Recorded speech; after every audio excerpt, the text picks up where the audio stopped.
बहुत पहले की बात है। एक शिल्पकार मूर्ति बनाने के लिए जंगल में पत्थर ढूंढने के लिए गया।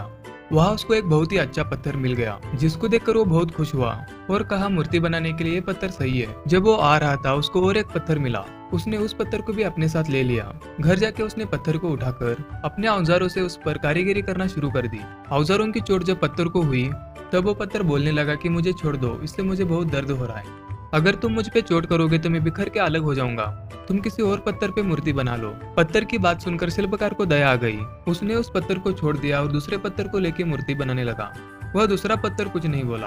कुछ समय में उस शिल्पकार ने उस पत्थर से बहुत अच्छे एक भगवान की मूर्ति बना दी। गांव के लोग मूर्ति बनने के बाद उसे लेने आए। उन्होंने सोचा कि नारियल फोड़ने के लिए हमें और एक पत्थर की जरूरत है। फिर उन्होंने वहां रखे पहले पत्थर को भी साथ ले लिया। मूर्ति को ले जाके उन्होंने मंदिर में सजा दिया और उसके सामने उसी पत्थर को रख दिया। अब जब भी कोई व्यक्ति मंदिर में दर्शन करने आता तो मूर्ति को फूलों से पूजा करता, दूध से स्नान कराता और उस दूसरे पत्थर के ऊपर नारियल फोड़ते थे। जब लोग उस पत्थर पे नारियल फोड़ते थे तब वो पत्थर बहुत परेशान होता था। उसको दर्द होता और वो चिल्लाता, लेकिन उसको सुनने वाला कोई नहीं था। उस पत्थर ने मूर्ति बने पत्थर से बात करी और कहा कि तुम तो बड़े मजे से हो, लोग तुम्हारी पूजा करते हैं, तुमको दूध से स्नान कराते और लड्डुओं का प्रसाद चढ़ाते, लेकिन मेरी तो किस्मत ही खराब है, लोग मुझ पे नारियल फोड़ के जाते। इस पर मूर्ति बने पत्थर ने कहा, जब शिल्पकार तुम पर कारीगरी कर रहा था, यदि तुम उसको उस समय नहीं रोकते तो मेरी जगह तुम होते, लेकिन तुमने आसान रास्ता चुना, इसलिए अभी तुम दुख उठा रहे हो। उस पत्थर को मूर्ति बने पत्थर की बात समझ आई। उसने कहा कि अब से मैं भी कोई शिकायत नहीं करूंगा। इसके बाद लोग आकर उस पत्थर पे नारियल फोड़ते। नारियल टूटने से उसके ऊपर भी नारियल का पानी गिरता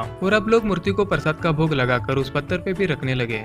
इस कहानी से हमें ये सीख मिलती है कि हमें कभी भी कठिन परिस्थितियों से घबराना नहीं चाहिए।